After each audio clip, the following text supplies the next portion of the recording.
All right.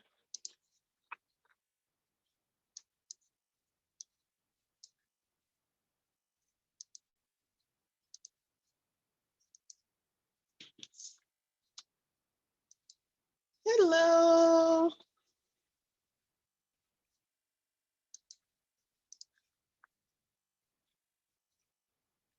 Oh, I was hi. I didn't realize I was muted. I was like, what? Yep. How are Share. you? I'm good. Good. I am good.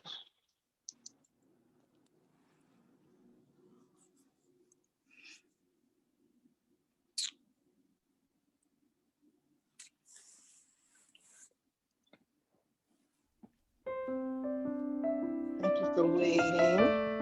Okay. I had I I was backwards fast because I was trying to sign on.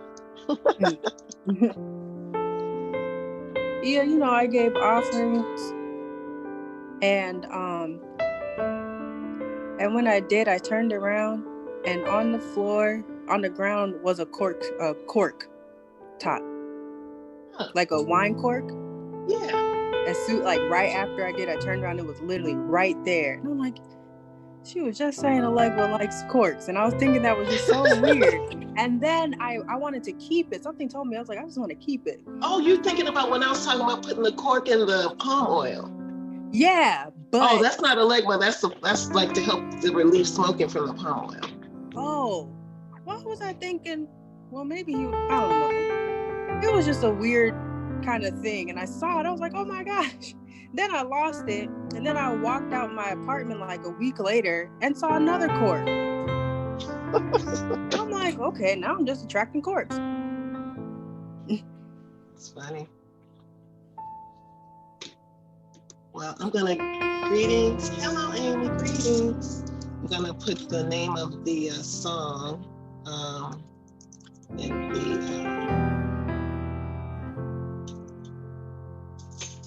the musician so everyone else is playing. Hello, everyone. We're gonna give folks a little more time to get in the room. Thank you for your patience.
Good to see everybody. Happy Friday. Hope everyone's having a good Friday. It's been an interesting week for me. We've had deer visitors here. Yeah, we've had like a family of deer that have been visiting our home for the last 2 weeks.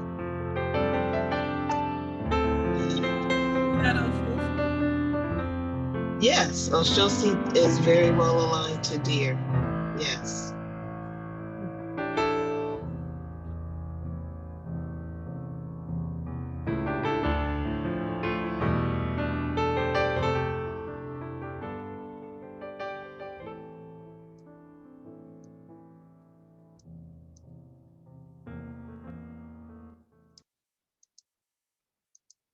All right, Yes, we've had some interesting visitors. As I mentioned, we had deer, and um, they were hanging out with us, just literally eating and literally just sitting, like posting up in our house. It was pretty fun.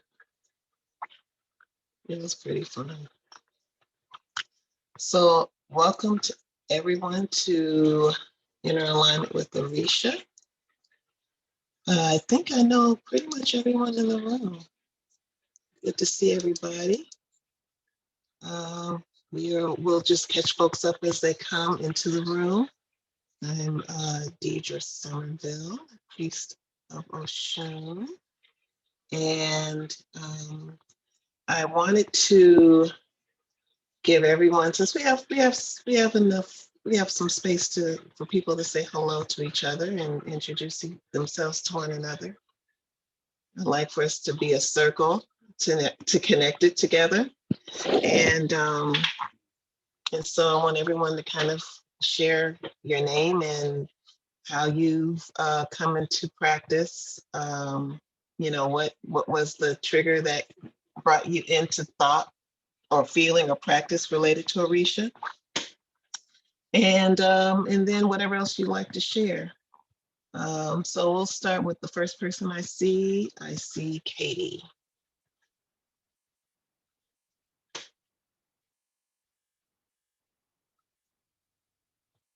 Sorry, everybody. My name is Katie. I came into practice through Deidra. Um, Something about me. It's Friday, and it's the end of the work week for me. So I literally just got off right at 5 o'clock. So I'm kind of winding down from work. Wow. Yeah. Welcome. And the next person I see is Joshua B. Alafia. Hey, y'all. Nice to see folks. Really glad you can make it to this session. I'm having two roles. I'm here as a student as well as I'm work with Southside Liberation Center. So we're just starting to roll out Zoom courses and Zoom classes before we get our physical space. So thank you for being here. I came to Orisha from the music when I was studying, and me and Deidra go way back. I mean, since we were like 18 years old. We were in a dance troupe, couple dance troupes together. But Yep. it was through the music, through Afro-Cuban music. I started playing bata, and I didn't know anything about Orisha really. But I started learning more and more, obviously, because you have to as you're playing bata. And then I went to Cuba, and I got initiated, and just, started this whole chapter of my life in Havana. So yeah, really happy to be with y'all. Thanks for coming. Very nice. It's nice for us. It was so interesting how our world came back together. It was the Orisha that we came back together. We met, we saw each other again, and you were like, Deidra? I said, what?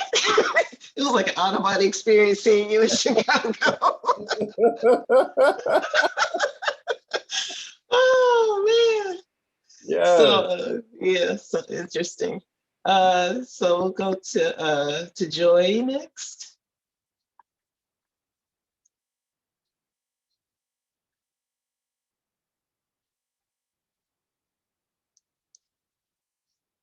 Where'd she go? She disappeared. All right, so we'll go to Rosalind next. She'll probably join us again. She probably had a phone call, probably tried. So my name is Rosalind, and actually this has gotten me to think about my first introduction to Orisha. Of course, Ia is the reason why I'm here, but in terms of when I was first introduced, it was through the music. I listened to a lot of Afro-Cuban music And then I have several friends who are Aborisha, and I would observe a lot of the things that they were going through. So that was my introduction. And something about me today, I just gobbled down some ackee and saltfish, and I'm so very happy. Nothing like ackee and saltfish to make your day. I feel so, so, so good. Jealous.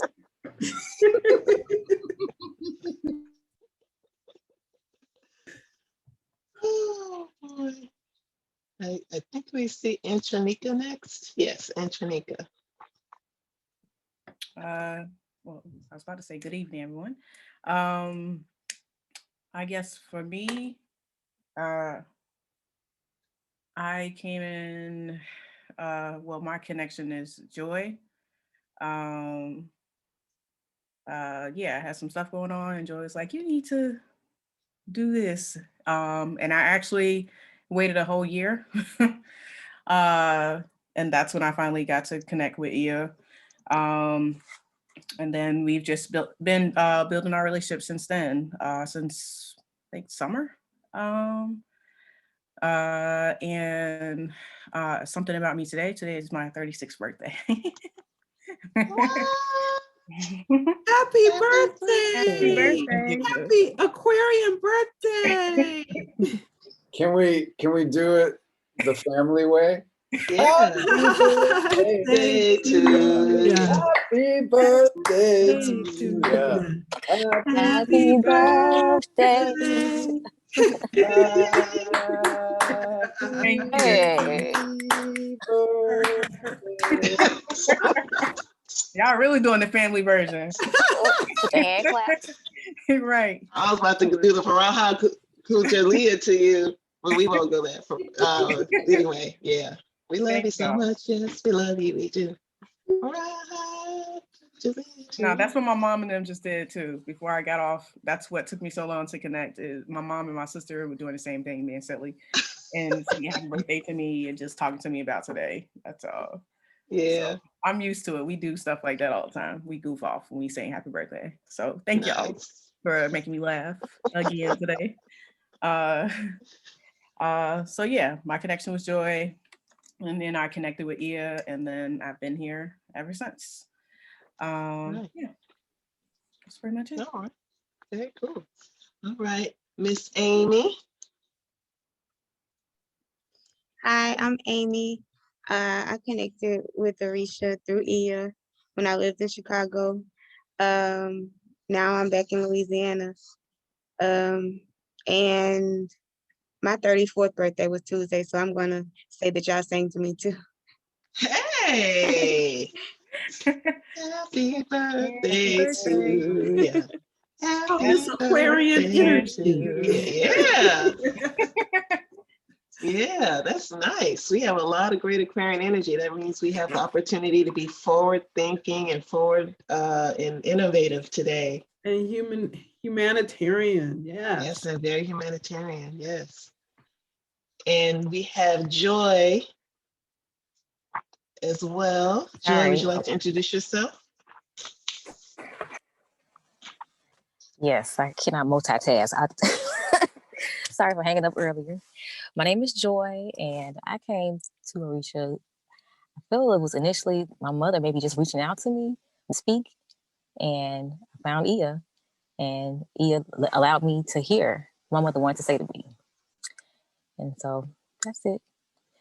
And the other thing about me is, it's Friday. I'm glad it's the weekend. Glad to be here. That's it. Good to see everybody. Good to see you. Joy brought me lunch today, y'all. So I'm gonna give her a shout out for that. It was good. How sweet. How sweet. It froze a little bit, but I guess you giving me a shout out? Yes, she was. My phone froze a little bit. What'd you say? Yes. Oh, I was giving you a shout out for you're welcome. Today. Oh, you're welcome. Yes. So So today I thought, talking about inner alignment with Orisha, what better Orisha to start with than Ori? So today we're going to have a discussion and an opportunity to inner align with Ori. Ori is the Orisha that will always be with us, will always support us, will always walk with us, carry every part of our relationship and experience that we have with our others and ourselves with us.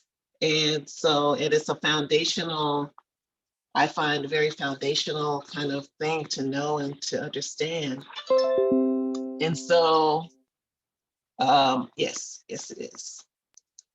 Hold on 1 second. Someone's trying to get in the room. I'm gonna send them the link and then we can move to the, okay, I'm gonna copy and send it to her. Yes, so I wanted to start out with this first and move to other Orishas that we can talk about and give everyone an opportunity to ask questions. And my focus is not going to be so much on ritual or ritualistic things, but on how we can really build our understanding and practice to be supportive of our relationship with Orisha, how we move in the world, how we enjoying our own experience in our daily walk with the Orisha. So that's going to be my focus for us to talk about today. And I look forward to everyone's asking questions, giving yourself an opportunity to be connected to each other through what we talk about, and with the information that we present. So hopefully we'll have an opportunity, like I said, to challenge ourselves, challenge each other to think beyond some of the things that are out in the media. There's a lot of stuff out there. Today I was telling someone I saw they have an Ori certification class. You can get certified in Ori. And it's this whole thing where Orisha has been made to be such an externalized experience for people. And what I'd like for us to do is to consider the connections we have internally. And that's what I'd like to build our understanding around and give everyone a chance to reflect on, think about, and work towards. Okay, so we're going to talk about who and what is Ori.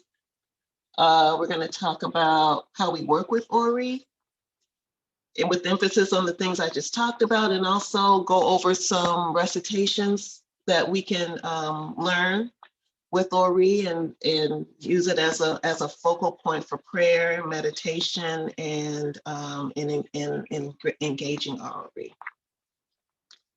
So what is Ori? Who and what is Ori? This is a representation of an Ori.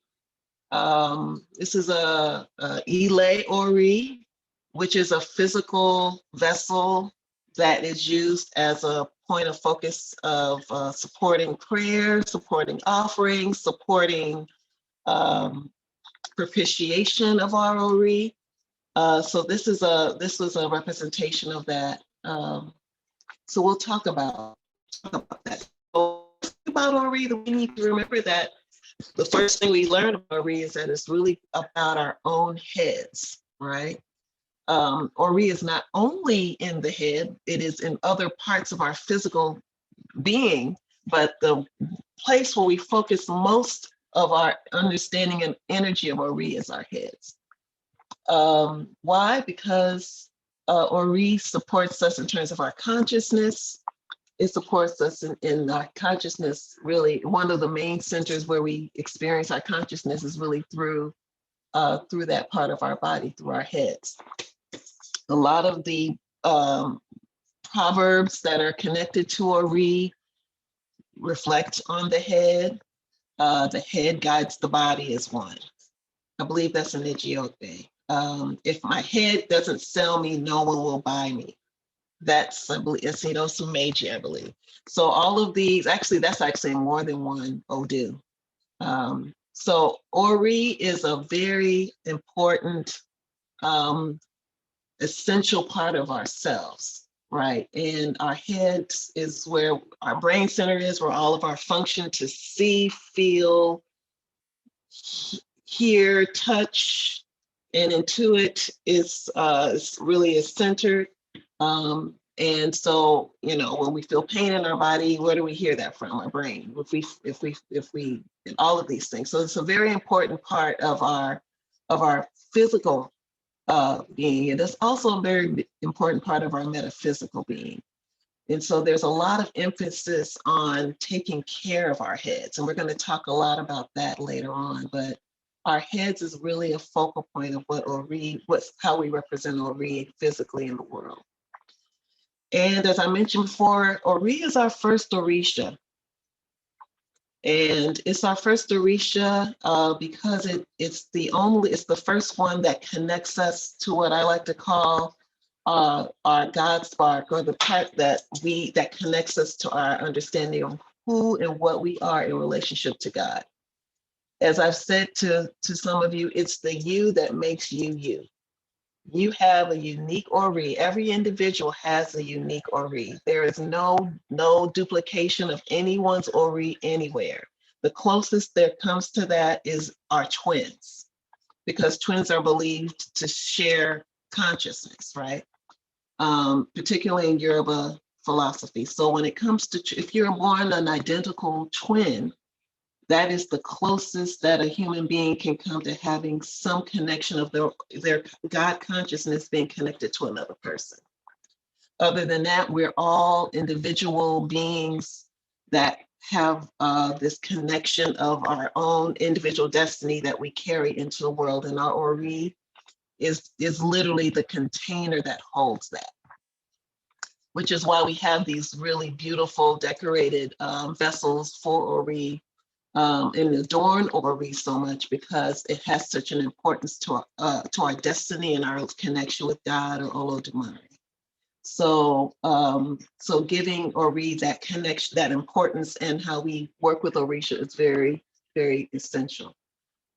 So, I also like to remind folks that it's the evidence of our contract in connection with Olodumare. When each of us came into this life, before we came here, through the understanding of Yoruba cosmology, we each sealed our pact with our destiny and had divine witnesses to that. And Ori is the container that helped to conceal and consolidate that. So as the story goes, the Oris live in Ajala's house. Ajala is the maker of heads. In some aspects, it's an aspect of Obatala. So Ajala is the maker of heads, and Ajala is a kind of he's a character that's kind of been made out to be a very kind of a seedy character, really. Ajala is in debt with creditors all the time. He's always making deals, and he has this really kind of unstable relationship with other entities. So he's always kind of cagey in terms of how he deals with things, but he's the maker of heads. And so when you hear that, what do you think about what the maker of heads is? When you hear that, the Ajala is kind of like this character that's always kind of, it has this huge responsibility, but it's always, kind of under a lot of pressure from making bad decisions himself. So what do you think how do you think that translates into how we deal with the making of heads and who we are? That is random. That is very random. That he can make mistakes. That we can have a lot of uncertainty about what head we choose. right? So he isn't the guy standing there stamping all these heads being the same or having the same destiny and all of that. He's kind of like this character who has all of these different things going on. Sometimes he's distracted, sometimes he's focused, sometimes he's, he's on his best game, sometimes he's not. And so there's a lot of chance that goes into the head we choose, a whole lot of chance. And so when an Ori is sealed, when we seal our destiny, we don't know what head we're choosing. And Jala is the one that says, which head do you want? And Ori's that head right there. That's your head? Fine. Alegba and Orumila come, seal that destiny as witnesses with Olodumare breathing life into that destiny, and then we're here. So Ori is a very important part of our story in terms of how we come into our being. And there are different types of heads. We know this because we live life, right? We know that we have some people whose heads are not stable. We know we have people who have lots of luck in the world. We know we have people who we wonder how they got to where they are in life, but they happen to, people who we think don't deserve good luck. We have people who are, do everything by the book and do well in the world. We have people who do everything by the book and still have a lot of troubles and a lot of challenges, right? So Ori is not something that that you can rubber stamp as having, one thing that makes it good or one thing that makes it bad. It's a very complex thing because our lives are complex, right? So when we think about that contract that we have and the connection that we have, it involves a lot of different elements to it. A lot of stories talk about those who made sacrifice before they came to Earth, right? So some Oris made sacrifice so when they came to Earth, their life would be good. Some Oris were told to make sacrifice and didn't. And when they came to world, no matter what they tried to do well or good, their sacrifice that they didn't make when they came here, when they were on their way to Earth, sealed their fate in a way. So there's a lot of different complex things that go into Ori. And that's why divination helps to clarify and bring some structure and understanding to what that story was that makes up who you were in terms of your Ori coming into the world. So Ori is also our connection to all other divine energy. So, before we make a offering to an Orisha, Yemanja, Oshun, Alegba, Orumila, Obatala, before we make any kind of offering to any other Orisha, Ori has to sanction it first. So if Ori doesn't accept that as an idea, then it can't, then if it tries to go forward, then it won't, because Ori is tied to our destiny. So when Ori doesn't sanction something, that is literally the equivalent of our destiny being altered or obscured by a decision that our Ori doesn't sanction. So one way that we know this is true is when we have divination. One of the first things that the diviner does is acknowledge the Ori of the person that's seated before them and ask permission of that person's Ori to proceed and ask that Ori what Odu is following. So whenever you're seated to have a reading done, or before even when you're giving an offering, you'll have someone who will say, go Eleri. That's literally asking your head for permission.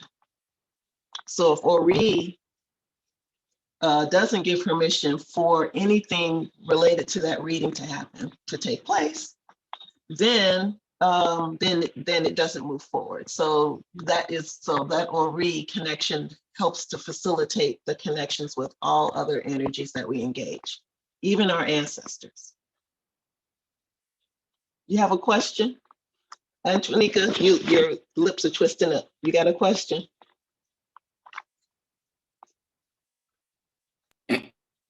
No, it just made me think about an experience I had. Oh, okay. That's all. You want to share? Well, you said something about the Ori and connecting with ancestors. Can you repeat that part again?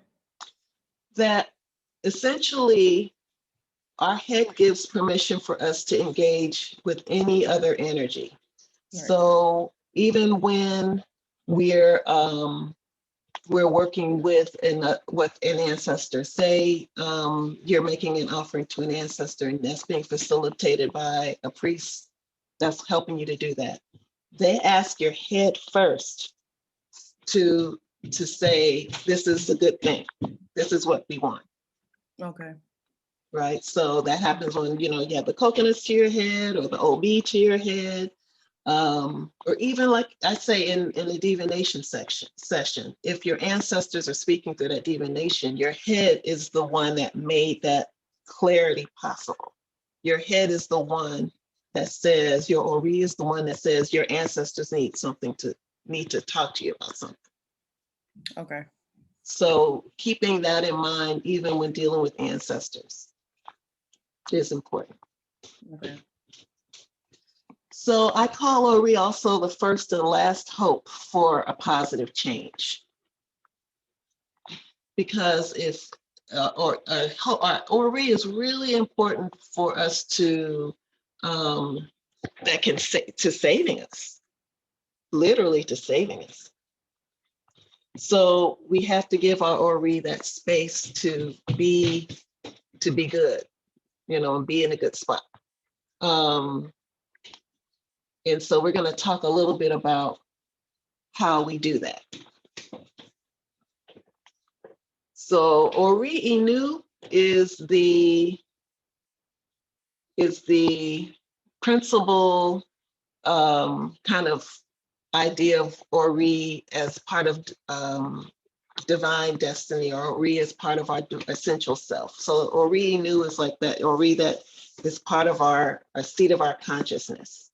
So it's a really important part of what Ori, and Ori is a complex system. Ori has so many different parts to it.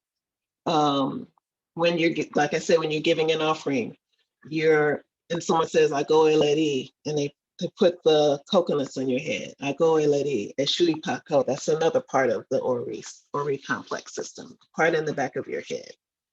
Ori, and then there's your heart. There's the Ori Inu, your stomach. There's Irunko, your knees, and even the shoulders. Oh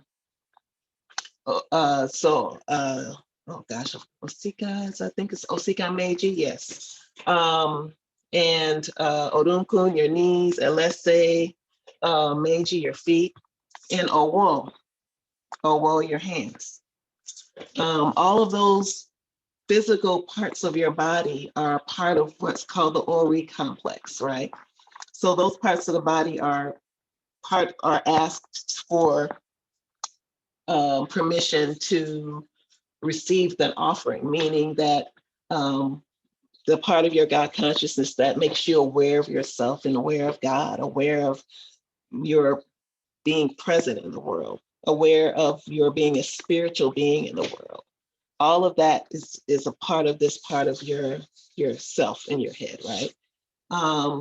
Your heart is super important, right? Your heart is where your emotions reside. We say the emotions reside there, right? That's a big part of how we feel in the world.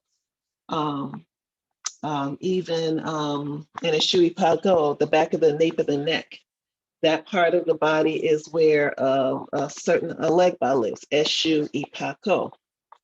And that part of your body is where our past consciousness lies. So we appease that part of the Ori complex so that we don't repeat mistakes of the past, or we don't live mistakenly in our past. So we give that, we pay homage to that part of our Ori so that we can move forward in life and learn lessons in life that will propel us forward and not live in sorrow or misery from the past. Knees are important, of course, because those the knees are an important part of our body because they help us to be stable in the world, right? And then there are other parts, other reasons why knees are sacred that that deal with how we work with other tools spiritually. So the odunkul is very important. Now let's say our feet guide our body, we say. So the feet are very important, and they're very important because they're literally our physical manifestation of our journey in life. Or we knew our stomach. For many of us, that's where our womb intelligence is. That's where our ability to that's where our digestive system is. I mean, there's a lot of going on here, right? Where our reproductive system is. It's a very important part of our Ori complex, because that's where we can literally have generativity, not only within our physical cells, but within our generations in families and in communities. So this part of Ori is very, very important. So we have to keep all of those parts in mind when we're talking about what Ori is and how we work. So I wanted to talk a little bit about how we work with Ori. And the first thing that I mentioned here is practicing self-preservation. We are in a time right now where that's really a challenge, right? Really, really a challenge. But Ori can function when we function at our best. And practicing self-preservation can happen in many ways. I have here rest, right? Making sure that we get proper rest, not only physical rest, but emotional rest. Making sure that we have the capacity to know when to engage in affairs outside of our own. Making sure that we know when we're tapped out, and we really should give ourselves a breather from things and not engage in every single thing all the time that may or may not be relevant to our goals or our work even. So practicing self-preservation, setting boundaries, healthy boundaries for yourself that help you to feel that you're not frazzled all the time and not always stretched or stressed all the time.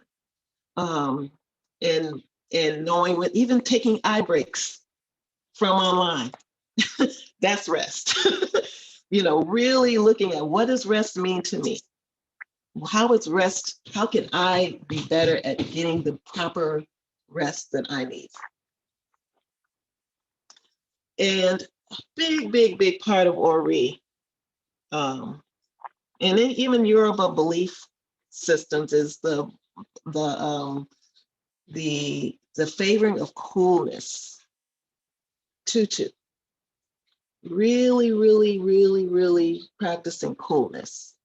Bona is hot in our tradition, right? So Bona means that, hot-headed, hot food, hot energy.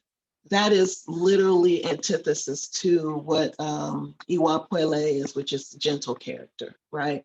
So practicing coolness, practicing knowing when you're at the point where you really need to, if you're, getting overheated because of different things that are happening in your life, conflicts. How often are you involved with conflicts versus not? How often are you involved with arguments versus not? How often are you involved with gossip, which is also considered Bona, versus not? How often are you involved with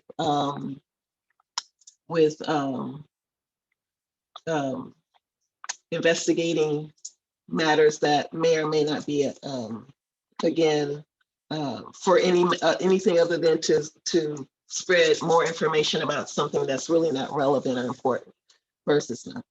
How often do you take rest and take a break from things? How often do you do things that make you feel happy? How often do you things that make you feel connected to the world around you in positive ways, that make you smile, that make you feel good on the inside? All of these are practices of coolness. And I'm sure there are more that you guys could come up with too. And also humility, big part of Ori, practicing humility. So what are some things that you guys can think of that that reflect working with Ori? Given some of the things that I've mentioned about Ori, what are some things that you guys would consider good practices with Ori?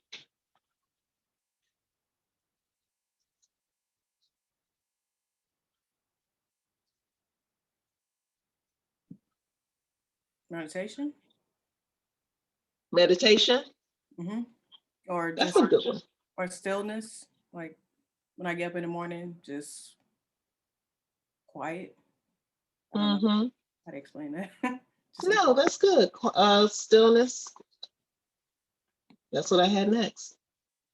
Quiet the mind, that's what I had next. What other things do you all think about when you think of Ori and ways that you can work with Ori?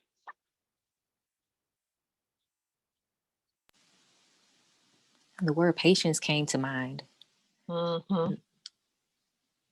Mm-hmm. Yes. That's gonna come. You're gonna see something about that too. Practicing patience is that's also a practice of coolness. I would consider that an extension of the practice of coolness is practicing patience. When I think of Ori and setting boundaries, again, yeah, you're reading my life because all of this has come up for me this week. But I, the setting boundaries part, and being able to communicate that and not being guilty. I don't know, I guess like standing up, showing up for yourself. Mm-hmm. Mm-hmm. Yep. All good stuff. All good stuff. This is another one that I think is important. Being honest with ourselves and dealing with the contradictions that impede our growth. Now, this is a little complex, but I think worth mentioning, right? So, self-honesty is one of those things that it takes a while to figure out. But I think alignment with Orisha, inner alignment with Orisha, definitely requires self-honesty. So, some of the contradictions that I can think of as an example are what we tell ourselves versus what we tell yes, Iponri, the higher self. Look, thank you.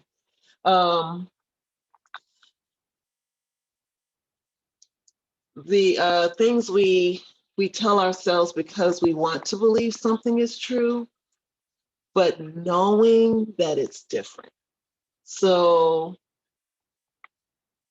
you know, the reason why I think this is important is because sometimes with working with RE, we may have an idea of what we want in life, what we really think is important for us, but if we go for a divination or we ask a question about something we want and we don't get the answer we want, but we asked, in this tradition, that would be, something to pay attention to, right? So if we ask a question for, say we wanted to start a business and we really thought that business was what we wanted, but we ask and the Orisha say no.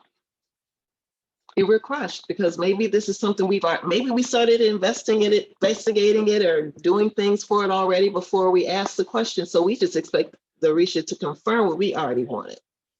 So maybe what I like to do in terms of looking at our alignment with our Ori is ask the question, what is it that you really want?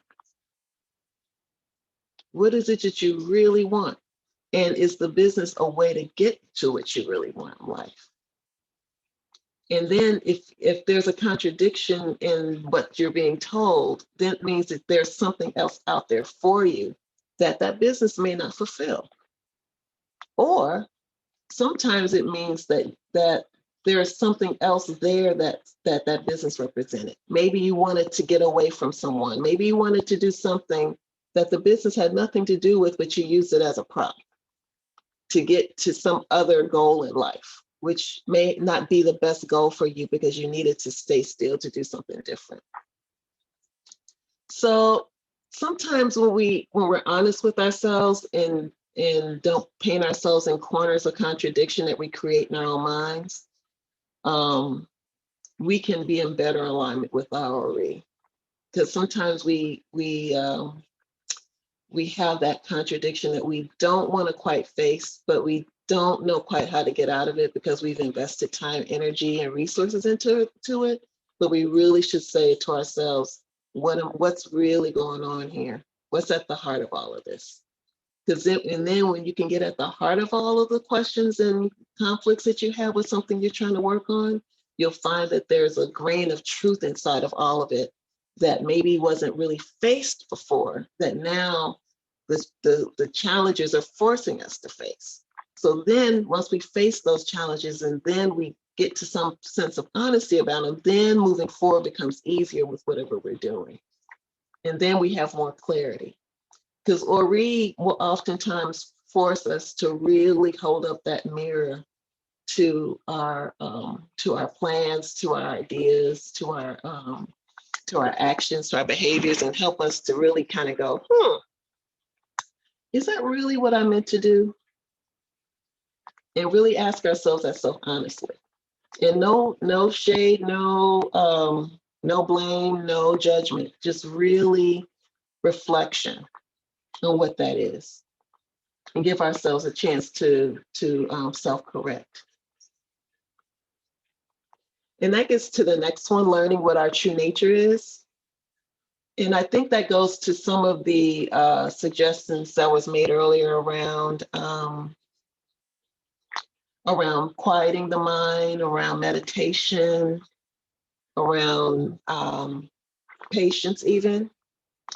Our true nature really sometimes is hard to see because oftentimes we're in a society where it's actually very hard to see what our true nature is. It's actually really difficult. Also, I'm really grateful. I want to say big ups to Joshua in the meditation work that he does, because he really does a wonderful job at helping to create a space to do that work. So I just want to big ups to the Tao Yogas community that you created. Thank you. But learning what our true nature is means, in terms of Ori work, stripping ourselves from all of the things that create noise that we sometimes carry as burdens, especially as Black people. We've been put in through the ringer in terms of trying to find out our true nature because of so much conditioning that has impacted us in negative ways. So we really have to take a step back from all of that and say, okay, I know what I see. I know what I encounter every day. I know what negative things I experience, but that does not reflect what my true nature is. And give yourself that space between where you see yourself in the world and where you're seen in the world and what's in your essence. And that's divination helps with that. Quieting the mind helps with that. Practicing coolness helps with that. And practicing all of those things I think help support that idea of learning what our true nature is.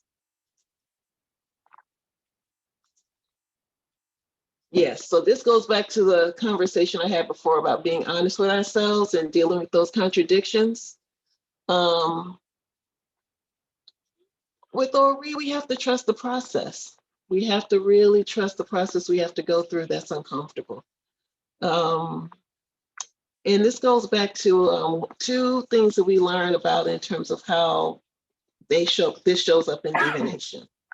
One is, whether you're an Ire, which means blessings, generally speaking, or whether you're in Osobo, which means that there's some imbalance that needs to be addressed. So even in Ire, you may have blessings, but that doesn't mean that everything is absolutely great and perfect. It doesn't mean that we don't have struggles, right? It just means that we have resources generally to address those things that we may be struggling with. and that we may ask for intercession from the Orisha, but generally we have what we need. We have the internal resources to address a concern or a problem. So sometimes when we get Osobo, which is like the issues that really make it clear that there's some lack of alignment, when we get those kinds of conversations happening, they force us to shake us out of our comfortability. And especially when it may come up something that you didn't expect you needed to address, right? So Ori sanctions all of that. Ori is the principal actor that that really kind of brings you into some clearer focus about something that you may need to deal with, that you may not even be personally or consciously aware of, but that your Ori is saying, acting as your consciousness and for you in that moment, saying, you got to deal with this. And dealing with this is going to help get you to where you need to go. Any questions so far about anything that we've covered?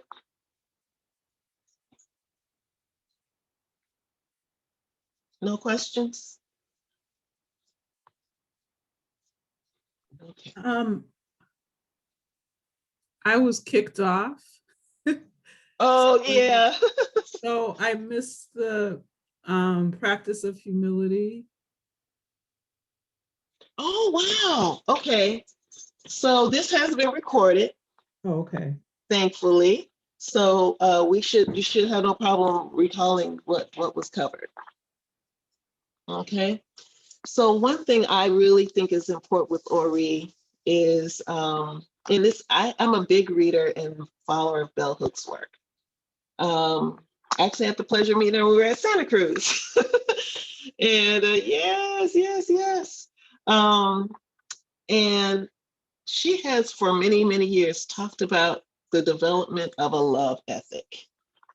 And I like to tie that in with Ori work because love ethic to me is, as I've read from her to discuss it, is really talking about how we understand the world we're in, yes, for what it is, but understand how we are going to be committed to something greater than the challenges that we're faced with. That's called a love ethic. How do we treat ourselves? How do we treat other people? And from my reading of her, you have to, in many ways, defy what is typically understood as love in order to embrace your own love ethic, because it goes beyond the ways we address love, because love is oftentimes, as she's talked about in much of her writings, there's a lot of constraints with how love is experienced and expressed.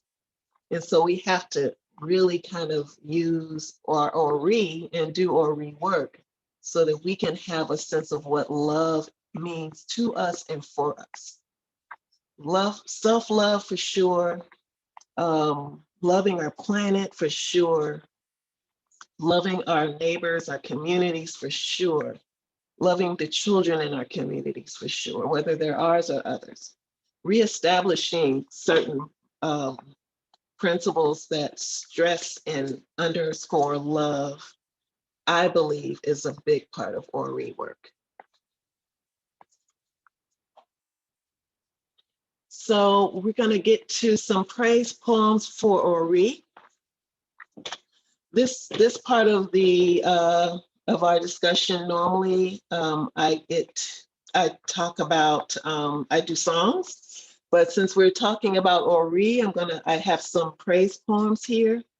And these are praise poems that you can use for yourself in the morning or at any point in time. My own practice is that I wake up in the morning, before I speak to anyone else, I speak to my Ori. And if you don't have a vessel of Ori, I actually happen to have that. You can actually use your own head as your vessel. You can literally, when you wake up in the morning, in a, you know, when it's quiet, when it's still, and literally grab your own head. You can have a little water. You can put a little water in your head and close your eyes, or, you know, if you're reading something, you know, or close your eyes and just literally spend that time holding your head and spending some still time with yourself and saying a prayer to yourself. Because even if you don't have the vessel, you have Ori. Everyone has Ori.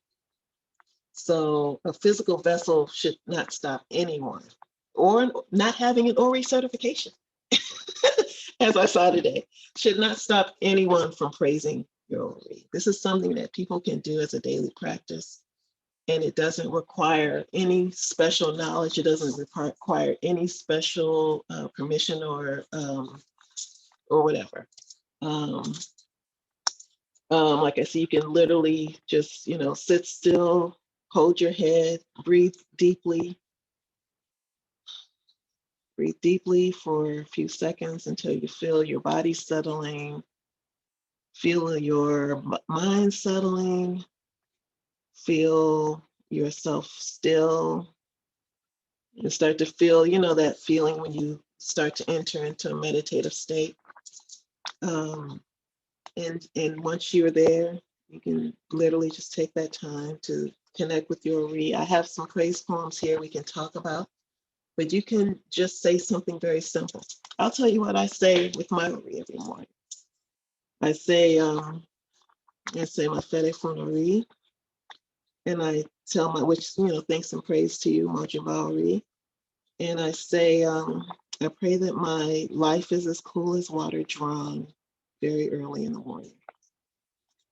And that's my way of asking for my life to be cool, for my life to be clear, for my thoughts and experiences to be clear. So I can, you know, whatever challenges I meet, I can meet them with some sense of coolness, some sense of humility, some sense of dignity, with a love ethic, all of those things. So the first praise poem for Ori is actually from my Odu Ifa, which is Ogbe Yonu, which is Ogbe and Ogunda. And it's Suru ni Babawa. Patience is the father of good character. And so that goes to what was spoken of earlier about patience. And I have here, there are variations on the second praise poem. I pray that my Ori is cool like water drawn very early in the morning. You can say, you can put other things in there. I pray that my Ori is cool. I pray that my Ori is clear. I pray that my Ori is good. However you want to do that, you can put other words in there that that matter for you. I pray for my life to be as sweet as licking honey. That's another praise poem from my Odu. And that's the promise that we have in that contract with Ori, that we have when we work with Ori, that if we do those things that heighten, that, you know, elevate coolness, that elevate patience, that elevate humility, that elevate self-preservation, that that we will have longevity in life, and that we'll have life that that is sweet as licking honey. So that's the contract we make with when we do those things that support our Ori. And you can say, our Ori, I salute you, or Omoji Ba Ori. You who never forget your devotees. I believe it's Ori Atete Niran. I believe that's what that one is for. Ori Atete Niran. You who never forget your devotees. You who bring blessings to your devotees more swiftly than any Orisha. that speaks to Ori's nature as the first to sanction and to bless their person, right? No Orisha blesses a devotee without Ori's consent. That's another praise poem that acknowledges Ori's primary role in supporting us in life, in whatever decisions we're making, whatever choices we're faced with, whatever opportunities we're faced with, whatever we're seeking support or help in. Our Ori is very important to us in that way. Any questions about the praise poems we've covered?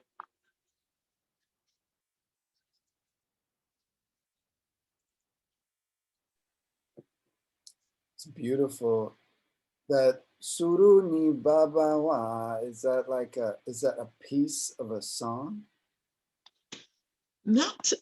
I've never seen it as a piece of a song. I've only seen it in Odu Ifa. If it is a piece of a song, I may have sang it and didn't recognize it as that. Right. But it sounds like it could be, right? It sounds like it could be a piece of a song, but I've never heard it sang as that. I've only seen it recited in Odu. It's actually in two very important Odu for me. It's in Odi Ogbe or Odi Ogbe 7/8, and in Ogbeyonu 8/3. So I've only seen it as a praise poem, but now you have me curious about whether it's in some part of any song. Sounds like it would be something that is part of a song to Obatala, doesn't it? Yeah, it has that flavor for sure. It does. It sure does. Yeah. Any questions about how to use the praise poems, how to pray your Ori? As I mentioned, it can be very simple. It doesn't have to be ritualistic in the sense of anything's deep. It's just an opportunity to literally just hold your head in your hands and connect with yourself and remind yourself of your connection with your Ori.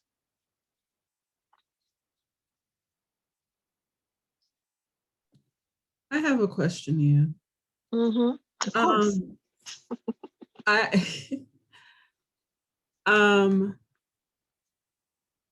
Does it make a difference? I know that, being in white, especially covering your head in white, is something that really helps.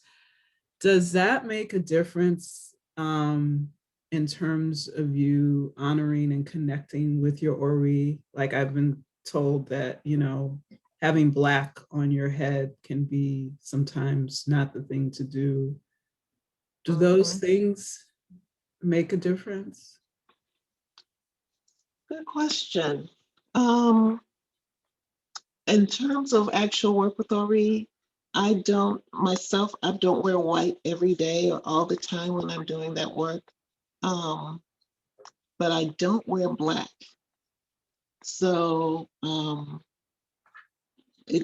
for me, it's a color that I don't wear on my head really because I want to feel like I have a little more of it's like a blocker to me. It holds things in for me. So I like to wear either something that's a little more, has a better transference than that. And white does that. So in terms of whether or not the wearing of white is necessary when you're doing this work, I would say no. But I would say that, and if you're wearing Black and you're doing it, there's nothing to say you can't, but it is preferred that you not necessarily wear Black, but there's nothing saying you can't wear Black when you're working with your Ori. But generally speaking, we do not work in Black when working with Orisha. So that's a matter of discretion, I'd say. But just be aware of how you feel and what that experience is like when you're doing the work and you're in that color. So just remain kind of self-aware of what that is and how that's affecting you. And use that as your guide as well, because that's important too. I hope that answers your question. Yes, it does. I rarely wear black, so I can't even say if there's a difference, but I just wanted to know in terms of making it easier to connect. Mm-hmm. I would say so. I wear head wraps sometimes, but in the morning I'm just working as I normally am, and I'm not wearing a head wrap generally in the morning. So I'm just literally grabbing my head with my hair. I'm not grabbing my head with the head wrap on. So it's generally just like many of you I'm looking at right now, just literally just grabbing your head as it is and just spending that time to be quiet and still. Well, I always have a bonnet on, so. Oh yeah. By then I've taken my bonnet off, but yeah, I understand.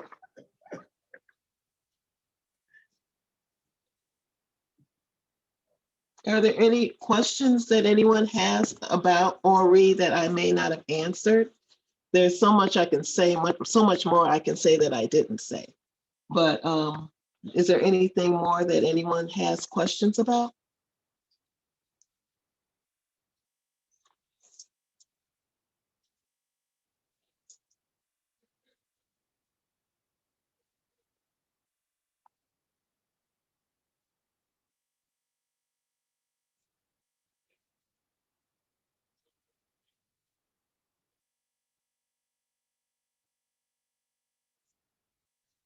I'll stop the share so we can see each other a little better.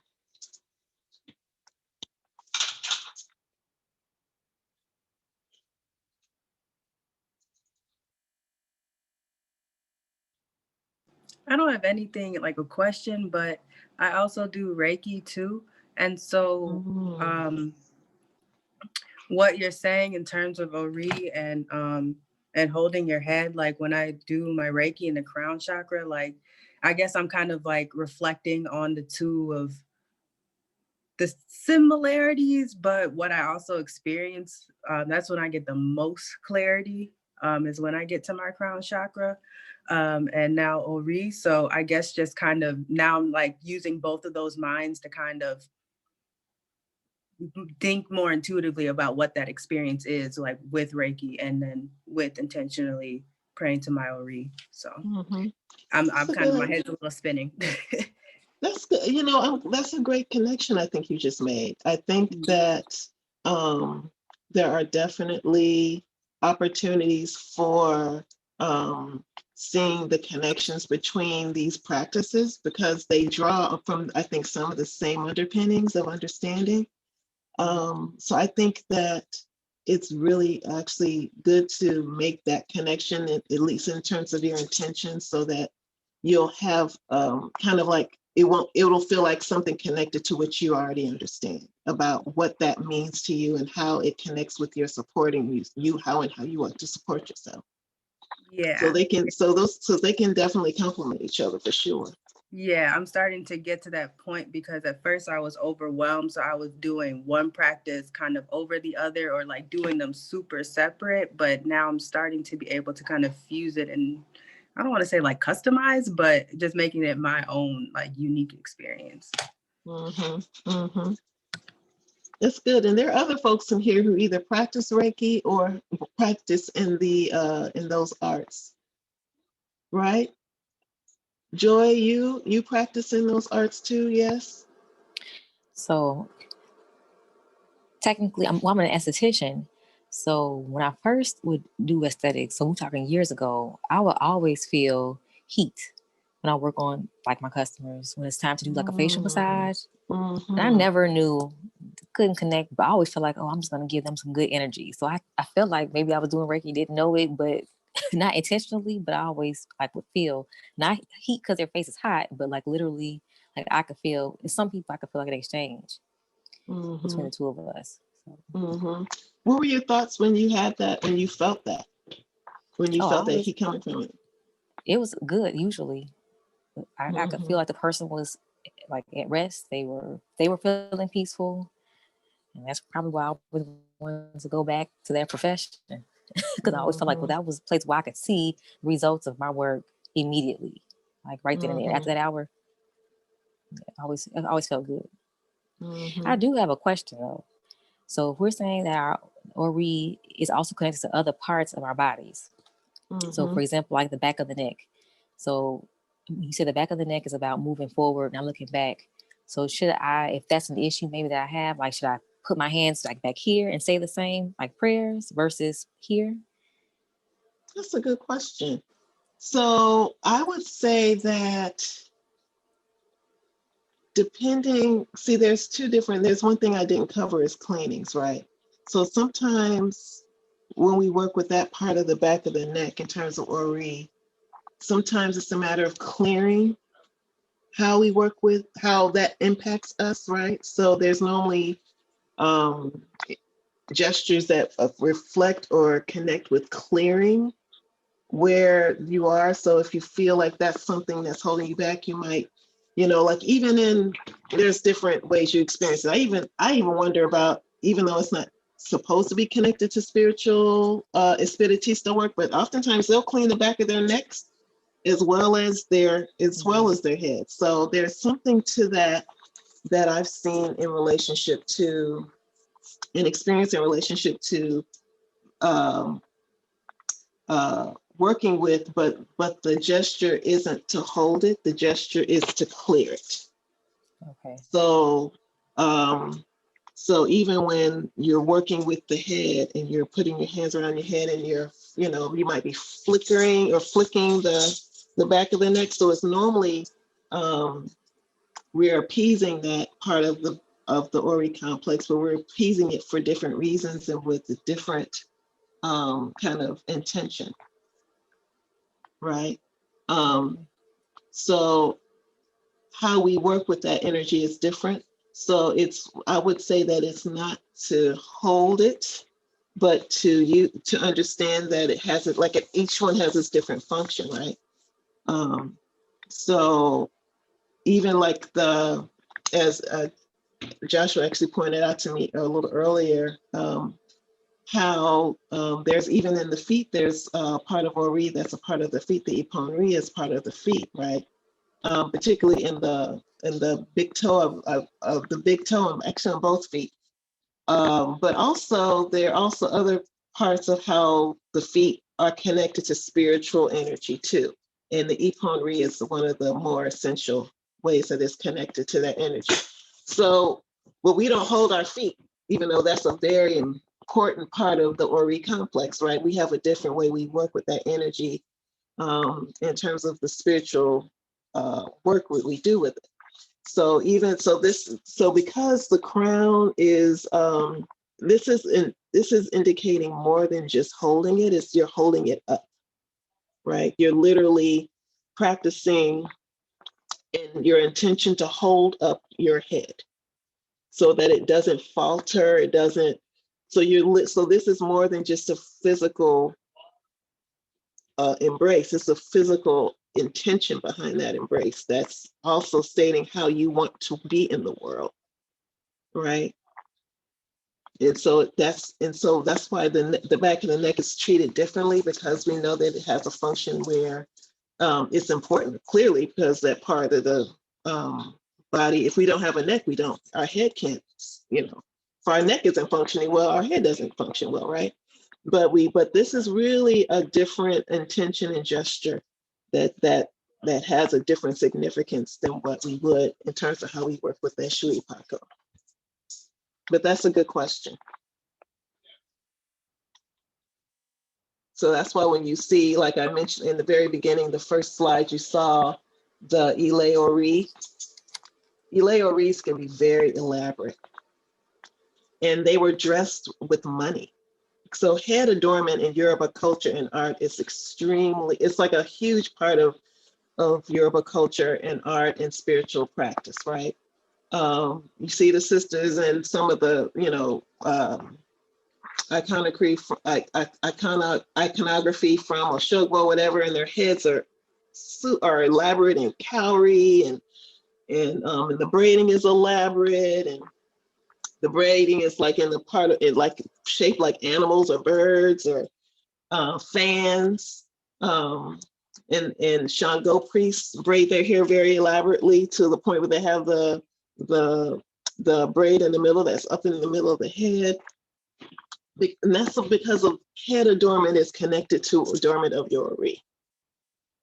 So, the head being adorned and respected and lifted up and held in high esteem is super important physically as well as spiritually. So that's why, this is a good practice in relationship to that and representation of that. So yeah, and that's why the Ile oris are so elaborate and dressed literally in money and cowries, right? And so given that connection to the significance gives you an idea of how we understand the physical connection to the spiritual. And I think we retain that in African American culture too. Oh, definitely. I was thinking the hairstyles when you described all the The adornment that we do. hairstyles, we don't play. The hats, we don't play, right? And that's a part of, and that's maybe a retention but how aware we are that retention is one thing, right? But it's definitely a part of how we understand how someone is together, right? How their head looks reflects how together they are, right? So there's definitely those connections, and even the tignon, the adornment of the head through head wrapping in Louisiana. Actually, Amy and I've had some fun discussions about that. There's a whole culture of head wrapping in Louisiana that was out of resistance to colonialism. That's also, to me, adornment of Ori. To me, it's all very much connected. And so when you're told in a reading, say you get Obata Meiji or something with Oshun and O'Shea, and she says she wants you to shine it, or she wants you to wear something blinky. She wants you to wear something so when people see you, they notice you, or that you use your laws of attraction to give people a way to address you differently or receive you differently. That's part of how Ori wants. That's your Ori saying, look, we got to show up so people know we serious, right? So giving your respect to your head that way and to Oshun is giving respect to your head, right? So all of that is taken into consideration, because I know some people say, oh, I don't do all that. It's like, try it. See how it works for you, right? Yes. Angelica was saying at church, those church ladies and those hats, my goodness. And there's something, what's that? Doesn't that do something to us when we see those hats? Childhood, just especially, Easter is a mess. Not like a mess, but it's just like I have a relative, one of my grandfather's brother's daughter. Man, the hats were just like, okay, they're all these different designs, colors. There's just a style of it. Like some of them are really big, some of them like go up kind of, but that's definitely, like, when I thought about that, I think about her, but I also think about the women in church growing up and how elaborate those hats were. And it was like like you said, there is a connection to it because it was almost like it was a fashion statement, like how you wore it. You don't slouch when you have a hat on like that. Yeah, and then on Easter, you definitely don't mess up the whole. It all goes together: the clothing, the shoes, just everything. So And it's connected to like how people carry themselves in church too. So you can tell like when she would wear her hats and stuff or whatever, like, you know, like I'm untouchable, like I'm beautiful today, like you can't tell me nothing. So that's what it reminds me of. Those adornments and stuff is those hats in church. Mm-hmm. What better way to praise Ori? In ways that we don't even, it's an intention, right? It's an intention, yes. So you know, remember that when you know, even the gala, of course, the galas. I've had a wonderful time with Gala Day with Wrapping Your Beauty with Pilar. Some of y'all may know her. So I think that's a very much an extension of Ori expression. Ori expression is a beautiful thing. Um, and that's another, I didn't put that as a practice tool, but when you want to pick yourself up and pick your Ori up, why not, you know, dressing your hair up and your hair up nicely and entering the world that way and being conscious of what that connection is also surely a way you can work with Ori for sure. For sure. All right. So I've enjoyed speaking with you all. Um, I really, really have enjoyed speaking with you all. This has been a really wonderful exchange, and I hope we can do more of an exchange when we speak of Electbot next time. Yep. Any last questions?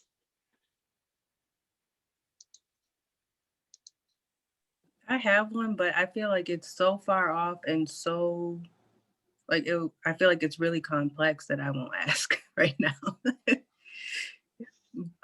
But it's more so I guess I was getting hung up on like the how Ori has a connection to all divine entities and like experiences with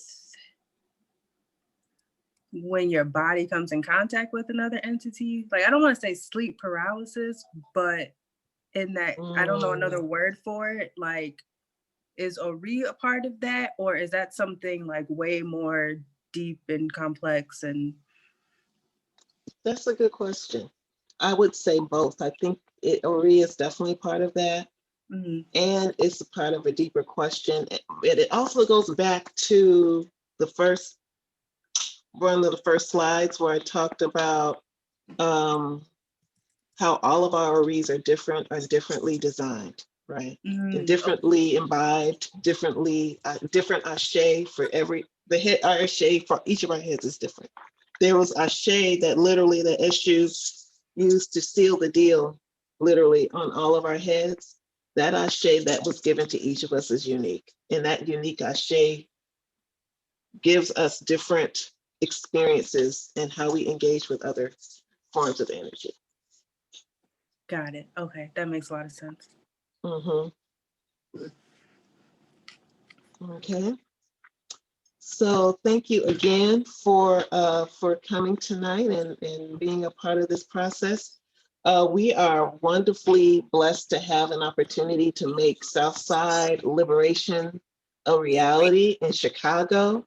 We all know the South Side needs it. We all know that the South Side needs what's being offered through this venue and eventually through the brick and mortar building that will be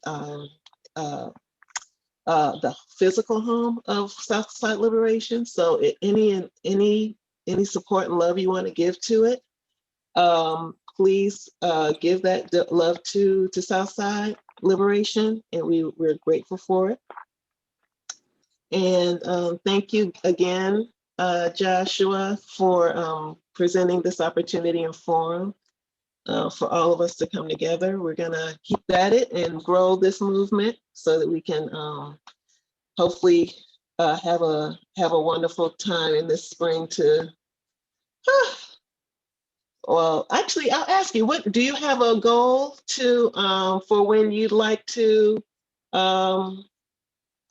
Do you have a fundraising goal of when you'd like to that you'd like to share with everyone? Yeah, we really are working towards trying to buy this building. It used to be an unemployment building. It's located on Stony Island Avenue and 87th.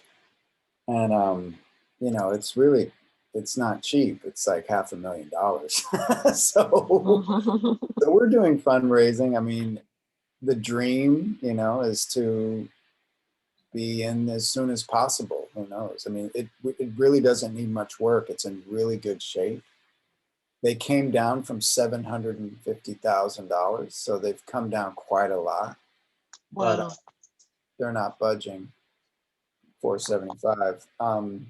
So we're talking to some huge funders as well as grants and just working towards that. But I mean, I would love to be in there this summer. You know, we're currently building out.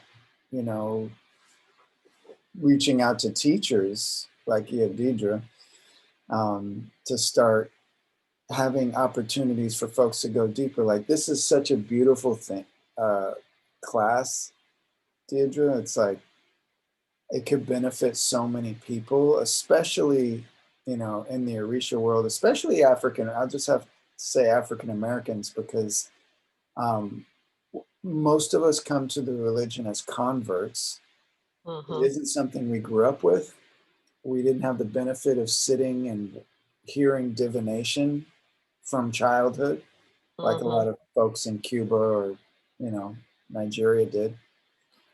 And so there's a lot of, you know, I think that we have, there's confusion, there's different things that come with conversion. Some of us are like super orthodox in a way that's, you know, neurotic.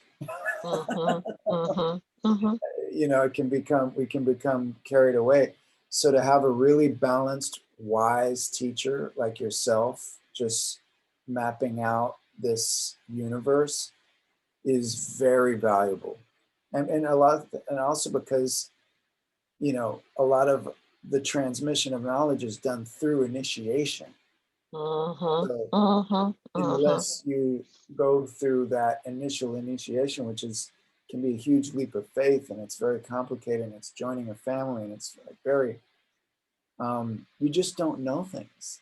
And so there's a lot of room for misinterpretation. So thank you so much for providing this avenue for folks, so widely accessible. It's, you know, it's by donation, which is free for those who can't afford it at all, which I know like, you know, young people who are like couch surfing, you know, but they're really into Orisha. That's like they have, they can't progress in certain ways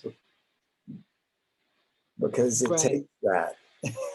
But they can at least learn. Right. So, yeah. And it is internal. I also love how you're bringing it internal. We're holding the head. We're connecting directly with the Ori. Purely, it's all about Ori. So thank you so much. Really enjoy. Thank you for the opportunity. Thank you so much. All right. And we'll, like I said, we'll be back here next Friday. Looking forward to it. Looking forward to tell a friend. Tell your peoples. Tell your peoples to tell their peoples. Yes. Thank you. All righty. Thank you so much. Yes, Great. thank you. See you next time. All right. Have a good night. Good night, y'all. Good night, everyone. Good night.